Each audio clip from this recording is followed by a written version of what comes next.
Welcome to Zone 6 Picks, your go-to source for daily sports betting predictions, expert insights, and free picks across the biggest games in the NBA, WNBA, NFL, NCAA, and more. We specialize in delivering accurate, research-backed betting content with no subscriptions, no hidden fees, just straightforward betting advice you can trust. Before we begin, a quick shout-out from my partner Zone 6. What's up, family? Thanks for tapping in with Zone 6 Picks, where we drop game picks every single day. Straight free picks, no pay for play. If you like winning, this is the zone you need to be in, Zone 6. Just show the channel some love, smash that like button, subscribe to the channel, and ring that bell so you don't never miss a money play. Let's eat. Today we're tapped into an early WNBA matinee on Tuesday, July 8th, where the Chicago Sky head to the nation's capital to take on the Washington Mystics. The spread's currently sitting at -6.5 in favor of the Mystics, and we're here to break down who's more likely to cover, and more importantly, why. This game tips off at 11:30 a.m. Eastern, a rare early start that always adds a twist,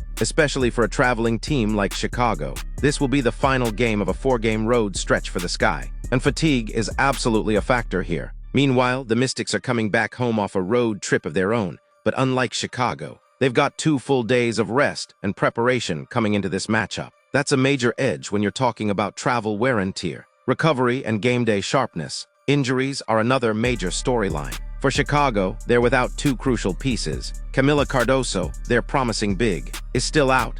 But the bigger loss is Courtney Vandersloot, one of the best floor generals in the league, sidelined with a knee injury. Without her leadership and control at the point, the Sky are more turnover-prone and less structured on offense. On the flip side, Washington is only missing Georgia Amore, a young guard who's a smaller rotational piece. That means the Mystics have the healthier and deeper rotation, another checkbox in their favor. Now let's talk numbers. Over their last 5 games, Washington's net rating sits at -2.2, while Chicago is slightly better at -0.7. Chicago's offense is objectively stronger, posting a 106.6 offensive rating, compared to Washington's 97.6. But that comes with a caveat. Most of that production happened with a full roster. Without Vandersloot and Cardoso, those numbers are misleading heading into Tuesday. Defensively, Washington's allowing under 100 points per 100 possessions, while Chicago's defense has been far less efficient, giving up over 107. And when it comes to efficiency,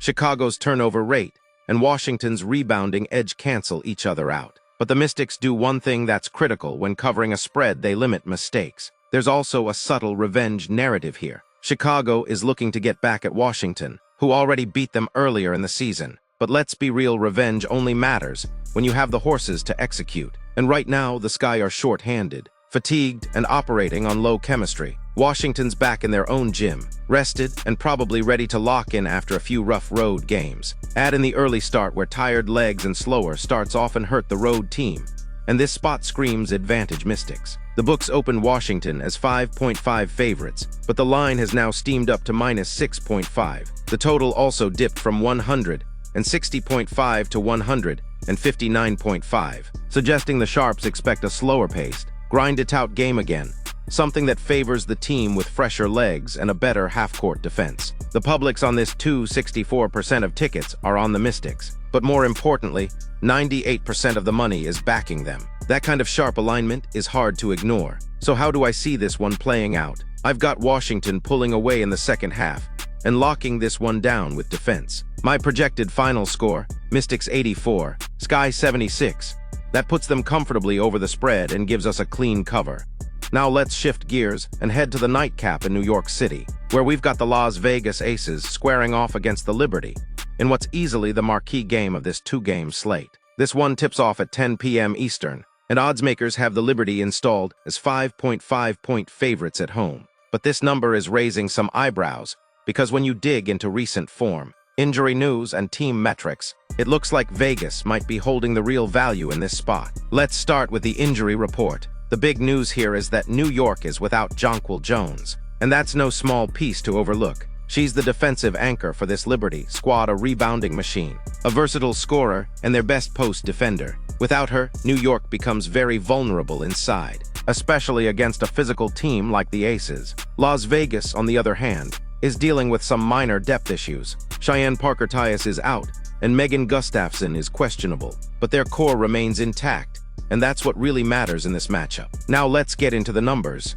Over the last 5 games, Las Vegas has a positive net rating of plus 1.8, while New York is sitting at minus 4.5. That tells you everything you need to know about how these two teams have been trending. The Aces have quietly stepped up defensively, holding opponents to under 99 points per 100 possessions, and they're rebounding the ball at an elite level. Meanwhile, New York's defense has taken a step back, giving up nearly 108 per 100. Even though they've been winning, they haven't been covering, and they haven't been dominant. The spread opened at minus 5.5 and hasn't moved, which tells us the books are comfortable with the number. But if you look at the money distribution, it gets interesting.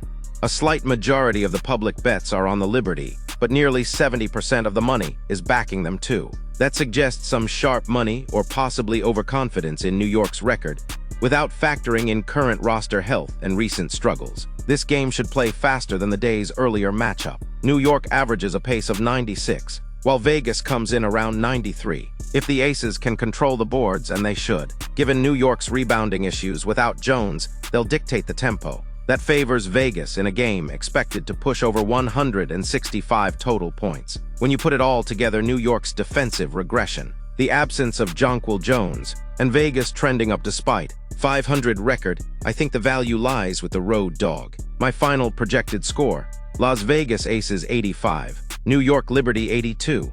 That gives us a solid cover on the plus 5.5 and a very live shot at the money line, which is sitting around plus 195. I'm backing Vegas to show up in primetime and either steal one or make it a sweat all the way down. Now let's recap. Today's plays: Mystics minus 6.5 early over the Sky, and Aces plus 5.5 late against the Liberty with a sprinkle on the money line. Washington should dominate at home, and Vegas is live to win outright. As always, lines can move, so lock in early and shop around for the best number. Yo, appreciate you tapping in with Zone 6 picks. Real recognize real. If you got value from this drop, smash that like button, subscribe to the channel, and don't forget to ring that bell so you never miss a money play. Thank you for watching. We locked in daily. Straight dubs only. Catch you in the next one.